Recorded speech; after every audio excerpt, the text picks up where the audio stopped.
Hello everyone, and welcome to this latest episode of Book Time with Elvis with me, Mark, and welcome to the second part of the Q&A I've done for the still unbelievable milestone of having reached over 300 subscribers, and also now made over 100 videos, which have all been great fun to do. So yes, I have another set of questions from my beloved viewers and subscribers. So let's go through them. We'll start off with one from Jack at Rambling Raconteur. He says, if you travel to a different time in history, when would that be? Is there anything specific you'd like to see or do?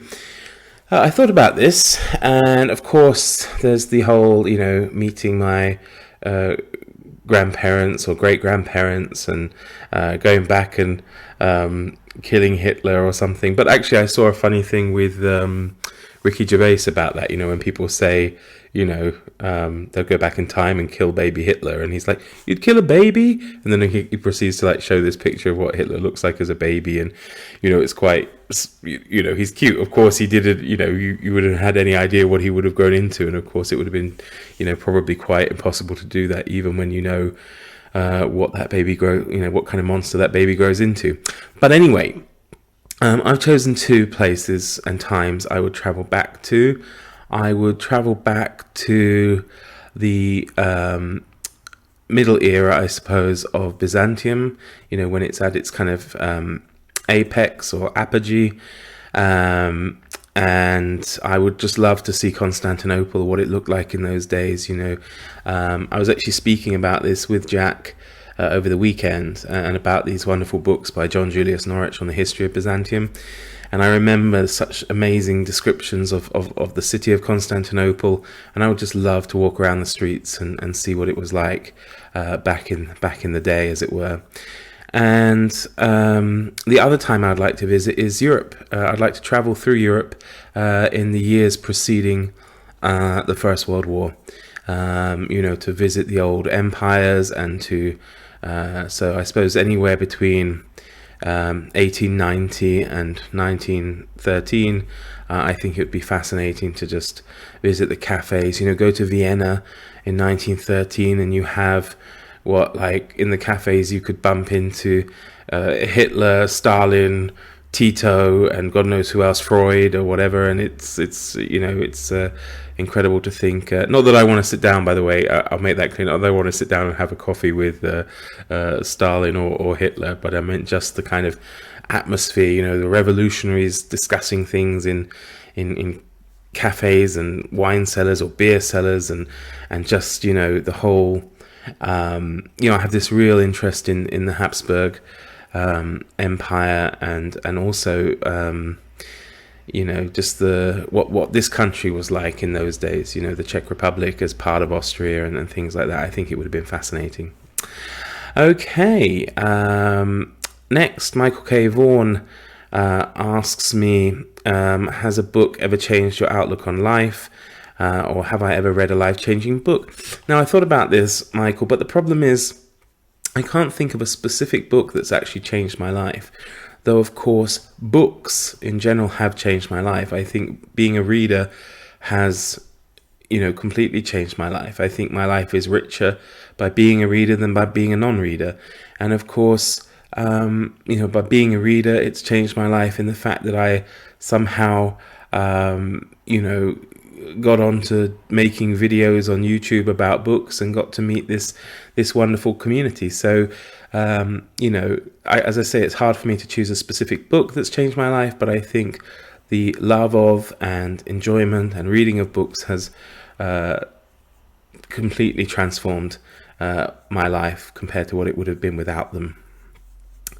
Okay, so Remembered Reads asks, what's the weirdest book you've ever read and the weirdest comment you've got since starting your channel?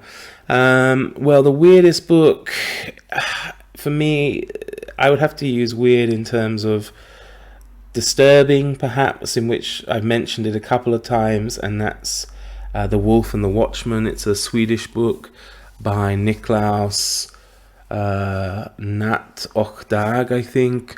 And it's a kind of detective novel set in 18th century Sweden, and just the murder in it is just horrific, so horrific that it is just the weirdest and most disturbing book I've ever read. The second part of her question is the weirdest comment you've gotten since starting your channel.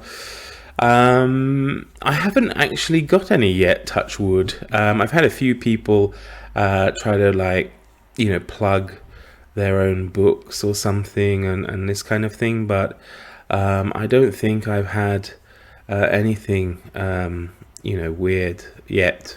So I suppose that's a positive. Okay, next one. On to Stella. If money wasn't a factor, what would you do with your life?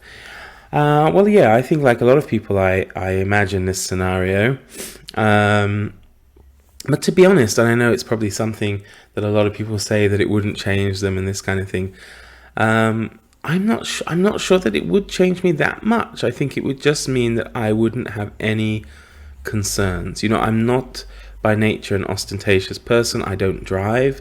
I have no interest in cars.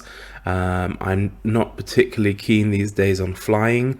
I think what I would do is I would work on like a part-time basis because I like what I do. I would work maybe either a couple of months out of the year or a couple of days in the week, and I would buy another home. I would obviously finish building the home, or even start building the home I want to build here, and perhaps maybe I would design it completely myself if money was no object, and then I would buy something near the sea, because I would like to maybe divide my time between the mountains and the seaside. And then, if money was really no object, I probably would hire somebody to be my kind of Jeeves, I suppose, like a butler who would also be my driver, to just do things that I either too lazy to do or just don't want to do. And especially the driving thing would be nice because it'd be like, okay, let's hop in the car and go to the second house, down on the coast of Croatia or wherever. So that's probably what I would do. And of course, books and libraries in those houses and things like that.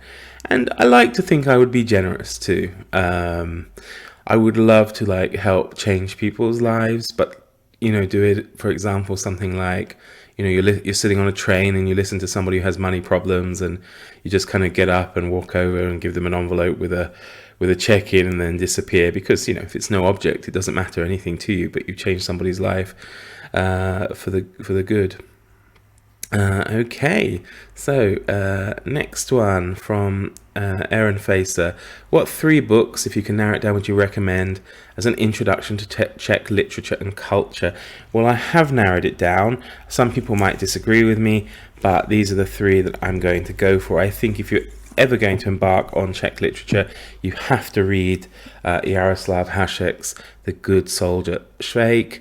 It is an absolute must for anyone interested in reading or learning about Czech history, or the character, I suppose, of Czech people, if I can say that. And I should reread it at some point, so perhaps if anyone's interested and wants to read it, we can perhaps do it together. The next one is another one I think that's very important for Czech culture, which I've shown on here a couple of times, and that's Kytice, or A Bouquet, by Karel Jaromír Erben.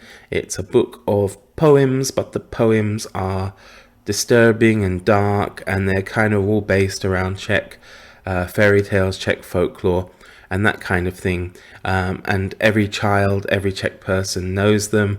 So I think it's a good thing to read if you want to, again, understand a bit about Czech country and culture and that kind of thing.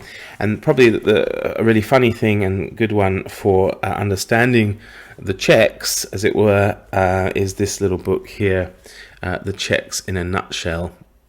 And it just goes through different things or different parts of life, and how the Czechs deal with it. So I don't know. So, like, for example, their obsession with being labeled as Central European rather than Eastern European. You know, I'm trying to find things that are not. So, like, maybe their attitude to Germans, for example. And then actually, there's a whole section on Karel Hynek-Mácha, the poet I did my Poetry Thursday on last week, and things like that. Different cities, so how the Czechs view their third largest city, Ostrava. And it's a bit of fun, you know, a bit of tongue-in-cheek. But I would say I've noticed a few of these things, and it's not that far from the mark. So there we go.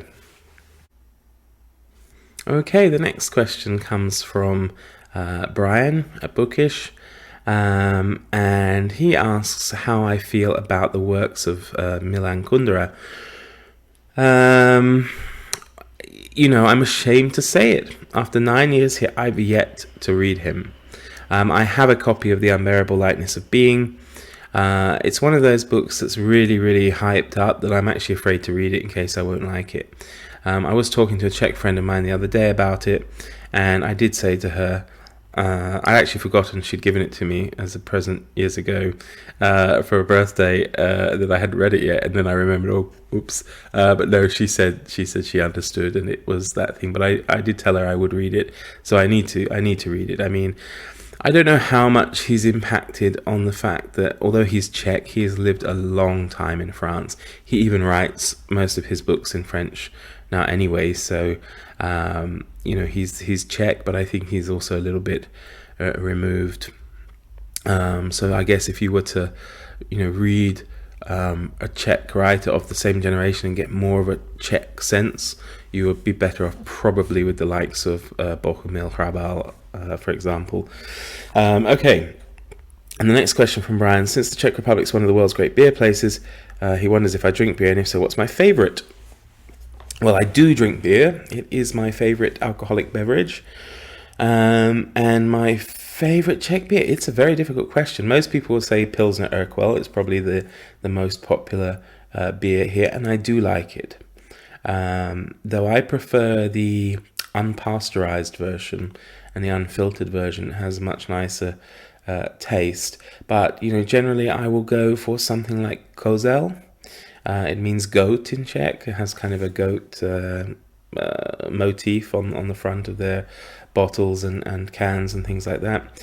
And I like this one. It's a little bit, maybe just a tad sweeter than Pilsner. But yeah, I think Kozel would be my Sviani, or Kozel maybe would be my favorites. But to be honest, I'll drink what's on offer. It's easier for me to say which I don't like, which is maybe Staropraman. I'm not a huge fan of, but I don't mind the local ones we have here.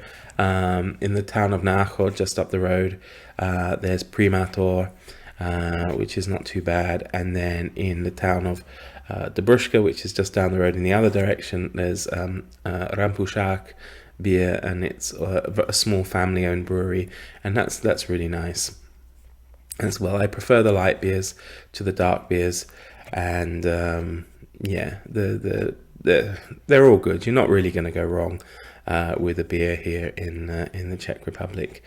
You know, well, unless you choose the wrong brand. It reminds me of a friend of mine from Italy who was here, and he was staying in a hotel a few towns away, and we were talking on the telephone, and he was like, "Hey, Mark, you know, how's it going?" And I'm like, "Yeah, it's pretty good. How's it going with you?" He said, "Oh yeah, I'm fine, but I'm sitting here drinking beer." And I said, "Oh yeah." And he said, "Yeah, but you know, I've had 5 of these beers already, and I'm not even tipsy." And I said, "Well, what beer are you drinking?" He says, "Birel." And Birel, if you don't know, is a non-alcoholic Czech beer. And that's the one thing I would say is pretty amazing here. If you drink non-alcoholic beer, it's the only place I've been where it actually really does taste like beer, and it doesn't feel like it's, you know, well, it feels like it's non-alcoholic, but you can't, you know, it doesn't, when you drink it, you don't get that sensation, unlike other countries where you can easily tell that the beer is non-alcoholic. So anyway, next one from Summer at Cozy Reading with Quaker Cats. my questions are: what do you love about living in the Czech Republic, and has it been your favorite place so far? I love the town that I live in the Czech Republic. I'm very lucky. I had no idea what it would be like before I moved here, so it was quite a surprise that it turned out to be such a beautiful and pleasant place. And of course, the people. I've also been very lucky. People will often say that Czech people are a bit cold and perhaps not too outgoing, but it's not really been my experience. I made a lot of good friends here. And perhaps it's true with Prague, because it's like that in a lot of capital cities. But then, to be honest, some of the friendliest people that I've met here are originally from Prague. So maybe they kind of change when they get out of the capital city environment.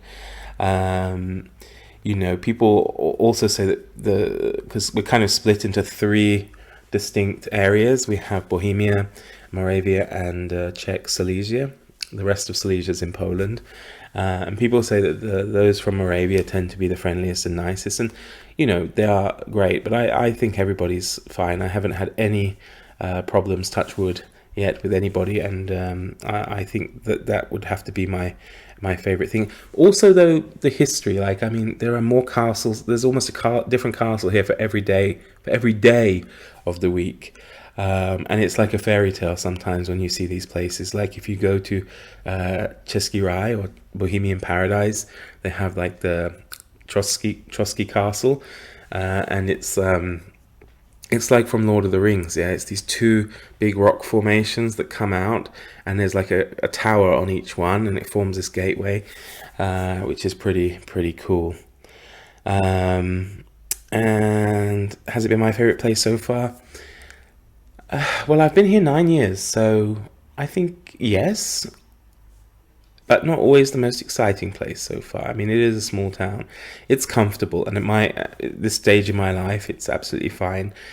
My favorite place to live so far would probably be Japan, just because it's so different. Yeah, it's so different. But most comfortable, then definitely would be, apart from probably England, but even then I'm not sure how comfortable I'd be there now. The Czech Republic, would fit that. Okay, Vinit Revenant Reads asks, do you consider Czech Republic your permanent home, or is there another move in the foreseeable future?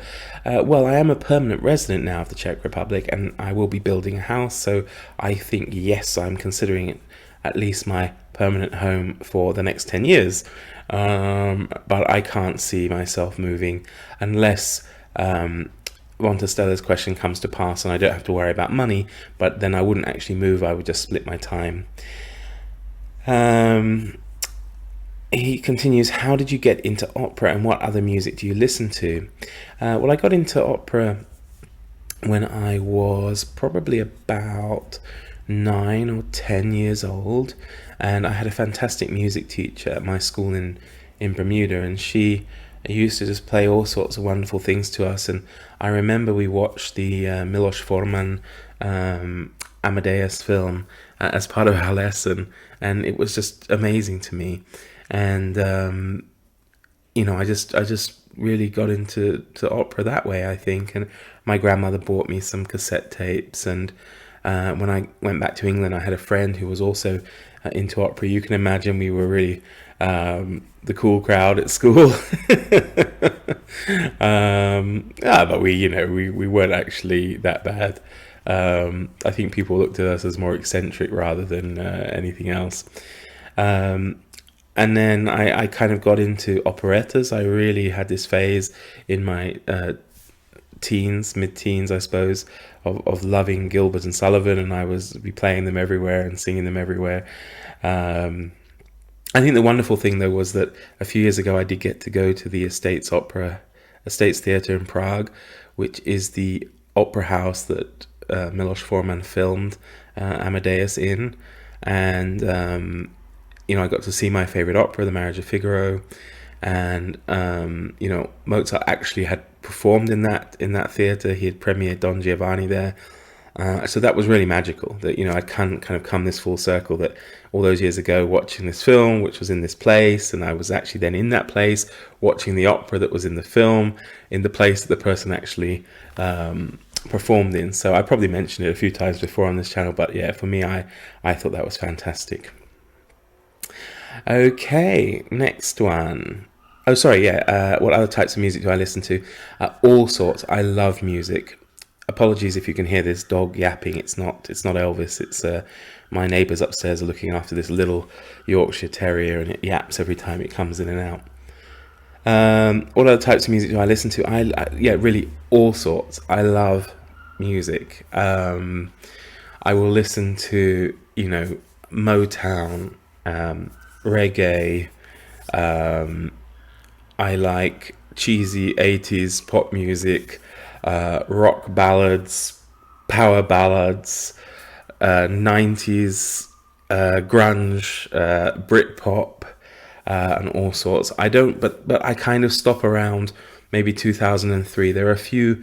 I lost when I was in Japan. I lost a lot of what was going on in music, so I didn't really evolve. Though there are a few things that, for example, my sister or some other friend will send me, and I'll think, oh, that's pretty good, and then I'll get into it. But yeah, most of my stuff's at least 20 years old. But I just love music. I think it would be I could live without television, but not without books and music for sure. Okay, next one. Shelley Swearingen. Do I have a favorite memoir? I love memoir. It's one of my favorite types of reading. So it was really impossible to choose one, but I thought I'd just go for one because it's quite unusual, and I have maybe mentioned it a couple of times on here. But I would say that anyone who has an interest in memoir should read it, because it's just about somebody who's kind of unique, really. And this is Happy Odyssey by General Sir Adrian Carton de Wyatt, who, as I said, I've mentioned him a few times.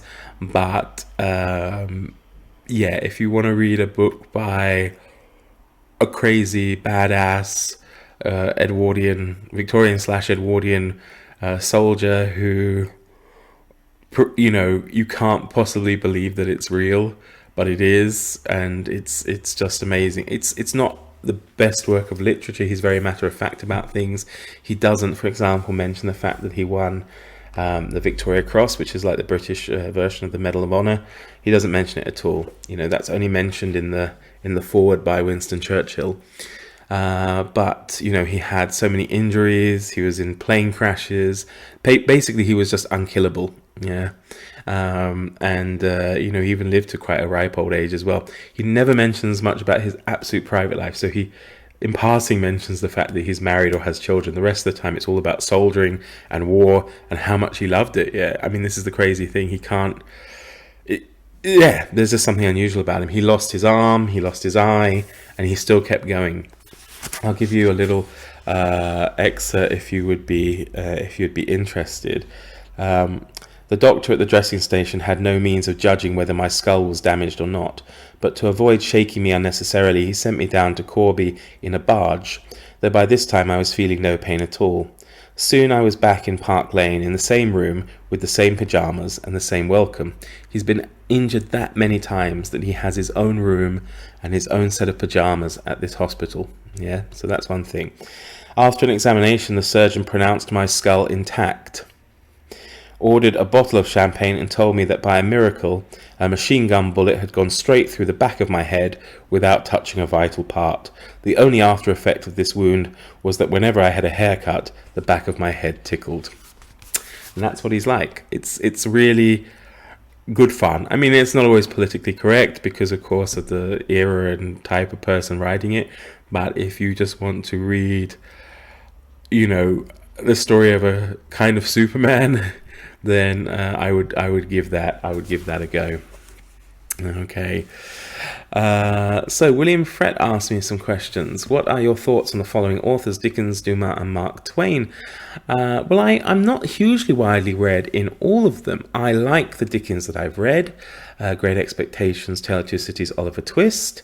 Though Oliver Twist wasn't the best for me because I think it's one that I had to do at school and it's been so overdone that I wasn't a huge fan, but I like him, and I do regard him as the greatest English novelist. Alexandre Dumas, I've read only The Count of Monte Cristo and thought it was fabulous. And Mark Twain, I've read Innocents Abroad and Tom Sawyer and Roughing It, and enjoyed all of them. I think he's fantastic. So yeah, I have only positive thoughts about those three, really. Next question, why did you move to the Czech Republic? I moved here to work, to teach English. And actually this fits in nicely also with a question from Book Zealots, who asked me that I mentioned I'm from England, why do I now live in Czechia? Well, I'll answer those two together then, because when I was doing my master's at university, I didn't know what I wanted to do, so I thought I would teach English for a year, and I took a job teaching in Japan. That year there turned into almost 5 years, and then when I came back to England, I still wasn't sure what I wanted to do. I got a job in telecoms for a couple of years, and just never really settled, and I wanted to go back to teaching English. The department I worked in had half of the department based in the Czech Republic, and I used to speak to these colleagues and friends, as they are now, every day, and they would say, well, if you're not happy, why don't you come here and teach English in the Czech Republic? And I thought, well, why not? I had a small disagreement with my boss, I resigned, and within a month I was here. So there we go. No idea, never been here before. I'd been to Slovakia before, but I'd never been to the Czech Republic before. And I just found myself here, and as I said, I was very lucky that I ended up in such a nice place. He continues, what is your favorite Czech meal? I think my favorite Czech meal is probably beer. I think a good schnitzel. I prefer chicken schnitzel with potato salad. It's simple, but when it's done well, it's unbeatable. Yeah, there we go. So Nancy or Moonpome, what are movie theaters like here in the Czech Republic, pre-pandemic or post? Are venues like that open? And could I share another favorite movie with you? Yes, so cinemas, movie theaters, or kino, as it's called in Czech, I think they're kind of the same everywhere. We have a small one here in town. It's a little bit old-fashioned, but it's been refurbished. It's nice. It's good fun, but it's not like I think there's only one screen. But it was only the second time in my life I'd seen lovers' seats in a theatre, in a cinema. I remember seeing them once in Germany, and then I don't know if they have them in the UK now, but here, yeah, the whole back row are seats for two. So they call them like lovers' seats, which is cool. I haven't actually been to the cinema yet, post-pandemic, though they are open. And of course there are restrictions in place. And another favourite film, well, I mentioned in a video yesterday about Kind Hearts and Coronets, which is definitely one of them. And another one might not be a good choice in these days of political correctness, but as a child I loved the 1963 film of Zulu. Which of course is about a band of British soldiers who are, shouldn't be somewhere, but find themselves somewhere for Queen and country. And of course they're attacked by, overwhelming numbers really of locals. And they win. So for spoiler alert, yeah, sorry, they don't get massacred. It's not like it's a kind of anti-Custer's Last Stand. Instead of being wiped out, they don't. But there's another film called Zulu Dawn, which is set the day before this film is set, and all the soldiers are wiped out. So the following day, this other group are not wiped out. But and I was watching some videos about it recently because people are saying, is it racist? And I think the overwhelming consensus was that it isn't really. Although it shows, white colonial soldiers colonizing and obviously fighting and shooting black Zulus. Race isn't the reason that they're there, and also the film is very carefully balanced, considering it's from the early 60s. Like they'll have a character make a derogatory comment about the Zulus in maybe a racial term, but there's always another character that steps in and tells him how wrong he is. Yeah, you might think that they're, primitive, but after all, look, they wiped out all your friends this morning at this other this kind of thing. So it's a difficult one, but it is a film I enjoy, and a story I enjoy, even if it's not a popular choice. But I could have chosen something else, but I want to be honest, this is a film that I do like, if I take it as it's meant to be. So next one. So Book Zealots, thank you. I lumped you there with William Fett, but I hope you don't mind. It was a similar question. And then the last one from Sina, beating around the books. You mentioned you occasionally lived in different countries. Where, when, why, how long, how was it? And what did you take away from the experience? Well, I guess that could be another video in itself. But I've been very lucky to live in 7 different countries. Obviously starting my life in the UK, and then I grew up in Bermuda and Sweden, and then back to the UK for a while. And then when I was at university, I studied German, so I went off to Germany for a year, where I worked, and then back to the UK, and then moved to university in Edinburgh, then off to Japan, then to Hong Kong, then back to the UK, then back to Japan, and then back to the UK, and then to the Czech Republic, where I've been ever since. The longest I've been was until now was Bermuda, though now I've overtaken that just about by like a matter of weeks, I think. What do I take away from the experience? Well, apart from having good memories and things like that, which are priceless, I have to say. I could have stayed in England and worked a job in the city and earned a lot more money in the city of London, but I wouldn't have had the memories and experiences I've had. So that I appreciate, and I take that away certainly with that. And also I think it's made me a more, in some ways, culturally sensitive person, though of course I mentioned that film earlier, but I don't mean anything in a nasty way ever, I think, even if it might come across sometimes. I have occasion to put my foot in my mouth, but I don't think there's any malice ever in anything I say. I hope anyway. Certainly I don't mean it. But I think it's made me flexible. It's made it quite easy to get through this pandemic because I'm used to relying on myself. I'm used to not being able to see my family on a regular basis, however difficult it is. I'm able to like compartmentalize it and put it aside and not dwell on it.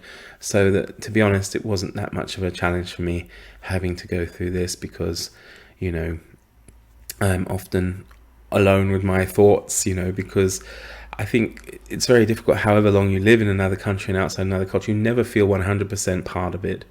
And so there can be times when you are killed with kindness and brought into things, and then there are other times when you can feel extremely depressed and lonely.